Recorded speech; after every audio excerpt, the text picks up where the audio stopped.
Mr. President, Mr. Speaker, members of the Congress of the United States, the gravity of the situation which confronts the world today necessitates my appearance before a joint session of the Congress. The foreign policy and the national security of this country are involved. One aspect of the present situation, which I present to you at this time for your consideration and decision, concerns Greece and Turkey. The United States has received from the Greek government an urgent appeal for financial and economic assistance. Preliminary reports from the American Economic Mission now in Greece and reports from the American ambassador in Greece corroborate the statement of the Greek government that assistance is imperative if Greece is to survive as a free nation. I do not believe that the American people and the Congress wish to turn a deaf ear to the appeal of the Greek government. Greece is not a rich country. Lack of sufficient natural resources has always forced the Greek people to work hard to make both ends meet. Since 1940, this industrious, peace-loving country has suffered invasion, 4 years of cruel enemy occupation, and bitter internal strife. When forces of liberation entered Greece, they found that the retreating Germans had destroyed virtually all the railways, roads, port facilities, communications, and merchant marine. More than 1,000 villages had been burned. 85% of the children were tubercular. Livestock, poultry, and draft animals had almost disappeared. Inflation had wiped out practically all savings. As a result of these tragic conditions, a militant minority, exploiting human want and misery, was able to create political chaos, which until now has made economic recovery impossible. Greece is today without funds to finance the importation of those goods which are essential to bare subsistence. Under these circumstances, the people of Greece cannot make progress in solving their problems of reconstruction. Greece is in desperate need of financial and economic assistance to enable it to resume purchases of food, clothing, fuel, and seeds. These are indispensable for the subsistence of its people and are obtainable only from abroad.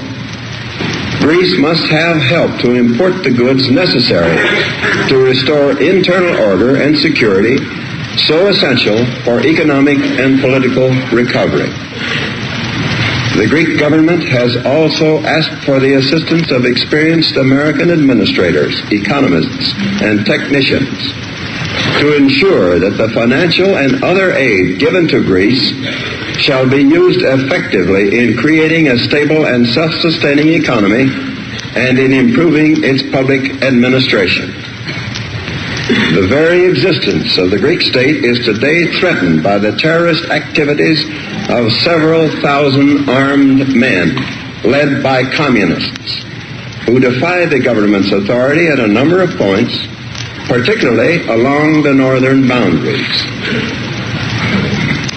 A commission appointed by the United Nations Security Council is at present investigating disturbed conditions in northern Greece and alleged border violations along the frontiers between Greece on the one hand and Albania, Bulgaria, and Yugoslavia on the other. Meanwhile, the Greek government is unable to cope with the situation. The Greek army is small and poorly equipped. It needs supplies and equipment if it is to restore authority to the government throughout Greek territory. Greece must have assistance if it is to become a self-supporting and self-respecting democracy.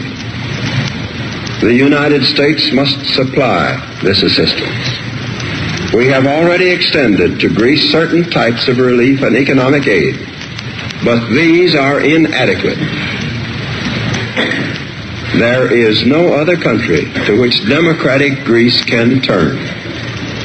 No other nation is willing and able to provide the necessary support for a democratic Greek government.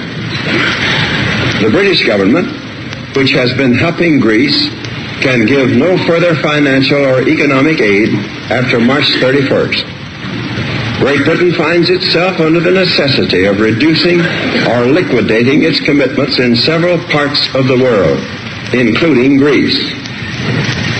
We have considered how the United Nations might assist in this crisis, but the situation is an urgent one, requiring immediate action. And the United Nations and its related organizations are not in a position to extend help of the kind that is required. It is important to note that the Greek government has asked for our aid in utilizing effectively the financial and other assistance we may give to Greece, and in improving its public administration. It is of the utmost importance that we supervise the use of any funds made available to Greece in such a manner that each dollar spent will count toward making Greece self-supporting and will help to build an economy in which a healthy democracy can flourish. No government is perfect. One of the chief virtues of a democracy, however, is that its defects are always visible and under democratic processes can be pointed out and corrected. The government of Greece is not perfect. Nevertheless, it represents 85% of the members of the Greek Parliament who were chosen in an election last year. Foreign observers, including 692 Americans, considered this election to be a fair expression of the views of the Greek people. The Greek government has been operating in an atmosphere of chaos and extremism. It has made mistakes. The extension of aid by this country does not mean that the United States condones everything that the Greek government has done or will do.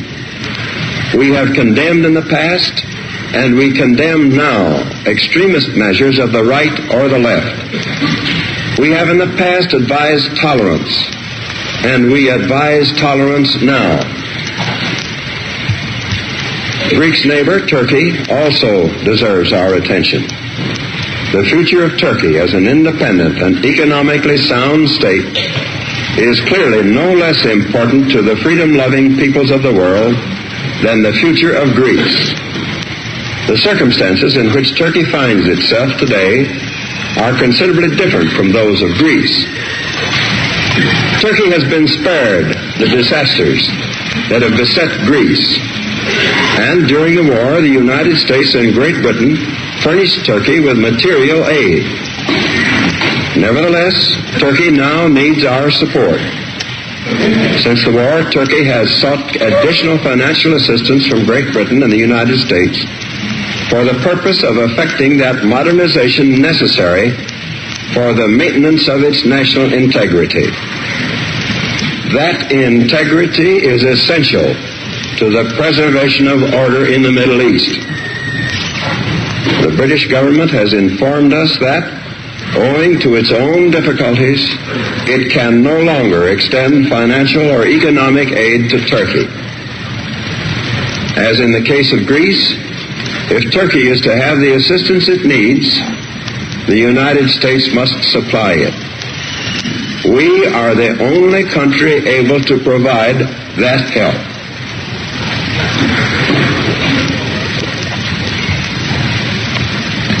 I am fully aware of the broad implications involved if the United States extends assistance to Greece and Turkey, and I shall discuss these implications with you at this time. One of the primary objectives of the foreign policy of the United States is the creation of conditions in which we and other nations will be able to work out a way of life free from coercion. This was a fundamental issue in the war with Germany and Japan.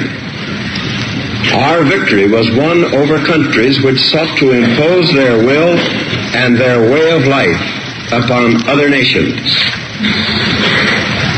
To ensure the peaceful development of nations, free from coercion, the United States has taken a leading part in establishing the United Nations. The United Nations is designed to make possible lasting freedom and independence for all its members. We shall not realize our objectives, however, unless we are willing to help free peoples to maintain their free institutions and their national integrity against aggressive movements that seek to impose upon them totalitarian regimes.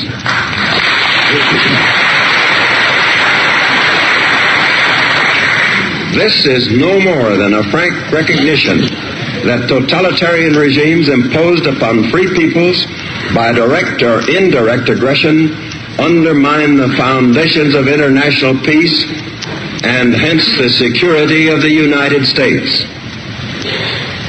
The peoples of a number of countries of the world have recently had totalitarian regimes forced upon them against their will.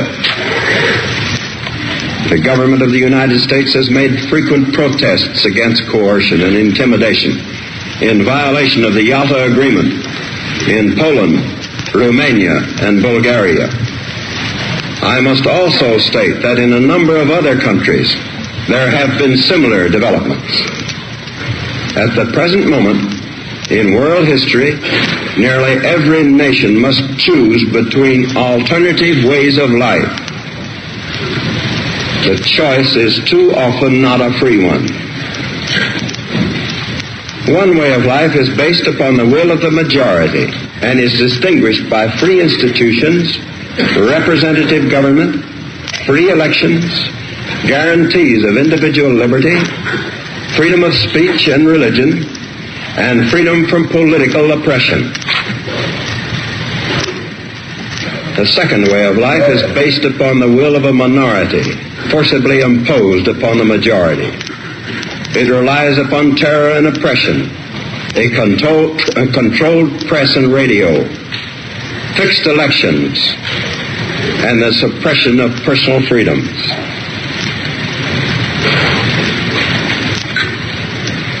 I believe that it must be the policy of the United States to support free peoples who are resisting attempted subjugation by armed minorities or by outside pressures. I believe that we must assist free peoples to work out their own destinies in their own way. I believe that our help should be primarily through economic and financial aid, which is essential to economic stability and orderly political processes. The world is not static, and the status quo is not sacred. But we cannot allow changes in the status quo in violation of the Charter of the United Nations by such methods as coercion or by such subterfuges as political infiltration. In helping free and independent nations to maintain their freedom, the United States will be giving effect to the principles of the Charter of the United Nations. It is necessary only to glance at a map to realize that the survival and integrity of the Greek nation are of grave importance in a much wider situation. If Greece should fall under the control of an armed minority, the effect upon its neighbor Turkey would be immediate and serious. Confusion and disorder might well spread throughout the entire Middle East. Moreover, the disappearance of Greece as an independent state would have a profound effect upon those countries in Europe whose peoples are struggling against great difficulties to maintain their freedoms and their independence while they repair the damages of war. It would be an unspeakable tragedy if these countries, which have struggled so long against overwhelming odds, should lose that victory for which they sacrificed so much. Collapse of free institutions and loss of independence would be disastrous not only for them, but for the world. Discouragement, and possibly failure would quickly be the lot of neighboring peoples striving to maintain their freedom and independence. Should we fail to aid Greece and Turkey in this fateful hour, the effect will be far-reaching to the West as well as to the East. We must take immediate and resolute action. I therefore ask the Congress to provide authority for assistance to Greece and Turkey in the amount of $400 million for the period ending June 30th, 1948. In requesting these funds, I have taken into consideration the maximum amount of relief assistance which would be furnished to Greece out of the $350 million which I recently requested that the Congress authorize for the prevention of starvation and suffering in countries devastated by the war. In addition to funds, I asked the Congress to authorize the detail of American civilian and military personnel to Greece and Turkey at the request of those countries to assist in the tasks of reconstruction and for the purpose of supervising the use of such financial and material assistance as may be furnished. I recommend that authority also be provided for the instruction and training of selected Greek and Turkish personnel. Finally, I ask that the Congress provide authority which will permit the speediest and most effective use in terms of needed commodities, supplies, and equipment of such funds as may be authorized. If further funds or further authority should be needed for the purposes indicated in this message, I shall not hesitate to bring the situation before the Congress. On this subject, the executive and legislative branches of the government must work together. This is a serious course upon which we embark. I would not recommend it, except that the alternative is much more serious.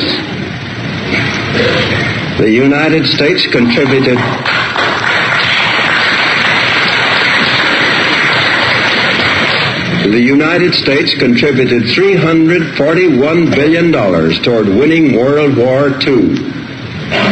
This is an investment in world freedom and world peace. The assistance that I'm recommending for Greece and Turkey amounts to a little more than 0.1% of this investment. It is only common sense that we should safeguard this investment and make sure that it was not in vain. The seeds of totalitarian regimes are nurtured by misery and want. They spread and grow in the evil soil of poverty and strife. They reach their full growth when the hope of a people for a better life has died. We must keep that hope alive. The free peoples of the world look to us for support in maintaining their freedoms. If we falter in our leadership, we may endanger the peace of the world, and we shall surely endanger the welfare of this nation. Great responsibilities have been placed upon us by the swift movement of events. I am confident that the Congress will face these responsibilities squarely.